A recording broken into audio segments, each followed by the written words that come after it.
பகுத்தறிவு பிறந்ததெல்லாம் கேள்விகள் கேட்டதாலே. வணக்கம் அன்பர்களே, தகவல் சாளரம் வழங்கும் அறிவியல் உண்மைகள் சயின்டிபிக் ஃபேக்ட்ஸ் காணொளி தொடருக்கு தங்களை அன்புடன் அழைக்கின்றேன்.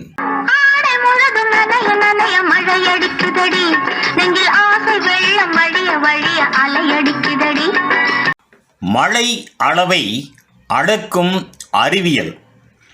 சென்னை நகரில் இன்று 45 மில்லிமீட்டர் மழை பதிவாகியுள்ளது. சில நாள் காலை செய்தியில் இதுபோன்று நாம் கேள்விப்பட்டிருப்போம். அது என்ன பொருள் தருகின்றது?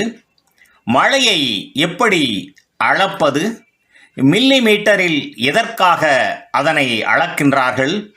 இது ஒரு சுவாரஸ்யமான அறிவியல் பயணம். இன்று நாம் அதை புரிந்து கொள்ள போகின்றோம். மழை அளவு என்பது என்ன? மழை பெய்துவிட்டு சென்றபின் நம் வீட்டு வாசல்களிலும் சாலைகளிலும் ஈரமாக இருப்பதை பார்த்து அடடே மழை வந்திருக்கு என்று பொதுவாக நாம் சொல்வது வழக்கம். ஆனால் வானிலை ஆய்வாளர்கள் பொதுத்தன்மையில் சொல்லாமல் மழையை அளவீடு செய்தே அதை பற்றி பேசுகின்றார்கள். ரெயின்ஃபால் என்பது ஒரு குறிப்பிட்ட இடத்தில் ஒரு குறிப்பிட்ட நேரத்தில் தரையில் விழும் தண்ணீரின் உயரத்தை குறிக்கின்றது. இது மில்லிமீட்டரில் அளக்கப்படுகின்றது. 1 மில்லிமீட்டர் மழை என்றால் தரையில் 1 மீட்டர் பரப்பில் 1 மில்லிமீட்டர் உயரம் வரை தண்ணீர் தேங்கும் அளவு மழை பெய்தது என்பதுதான் அதற்கான அளவீட்டு பொருள் ஆகும். மழையை எப்படி அளக்கின்றார்கள்? மழையை அளப்பதற்காக மழை அளவு கருவி ரெயின் காஜ் எனப்படும் ஒரு சாதனம் பயன்படுத்தப்படுகின்றது. இது ஒரு சிறிய நெருக்கமான உருளை போன்ற பாத்திரம்.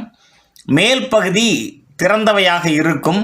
உள்ளே விழும் மழை நீர் சேமிக்கப்படுகின்றது. அதன் அளவை மில்லிமீட்டராக குறிப்பதற்கான அளவு கோடுகள் அதில் இருக்கும். இந்த கருவியை நிலத்தில் நன்கு செருகி வைத்து அதன் மேல் மூடாக்கு அல்லது காற்றுத்தடை இல்லாமல் இருக்க வேண்டும். மழைக்காலத்தில் இதில் விழும் தண்ணீரின் அளவை கணக்கிட்டு அந்த நாளின் மழை அளவு பதிவு செய்யப்படுகின்றது. இது யாரால் செய்யப்படுகின்றது? இந்திய வானிலை ஆய்வு மையம் IMD, இந்தியன் மெட்டரலாஜிக்கல் டிபார்ட்மெண்ட். ஒவ்வொரு மாவட்டத்திலும் புவியியல், வேளாண்மை, சுற்றுச்சூழல் துறைகளின் கீழ் மழை அளவீடுகள் செய்யப்படுகின்றன. சில பள்ளி கல்லூரிகளிலும் கூட மழை அளவு பதிவு செய்யும் பரிசோதனைகள் நடைபெற்று கொண்டு இருக்கின்றன.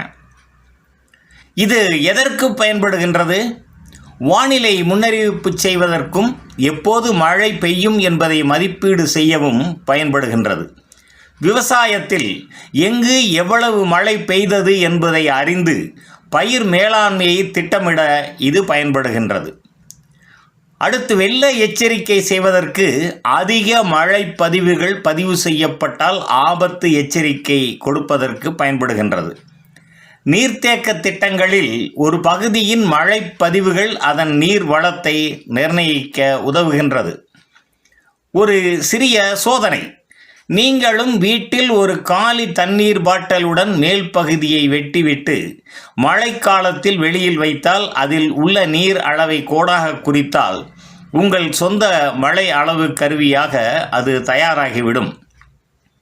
நிறைவாக, மழை என்பது ஒரு செயல் மட்டும் அல்ல, அளக்கக்கூடிய ஒரு இயற்கை நிகழ்வு. அதற்காக ரெயின் காஜ் என்ற கருவி பயன்படுத்தப்படுகின்றது. அதன் அளவு மில்லிமீட்டர் என வகைப்படுத்தப்படுகின்றது. அது விவசாயம் முதல் வெள்ளத்தடுப்பு வரை பல துறைகளிலும் இந்த அளவீடு முக்கிய பங்கு வகிக்கின்றது.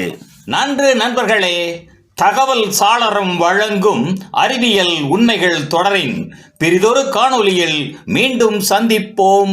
நன்றி, வணக்கம்.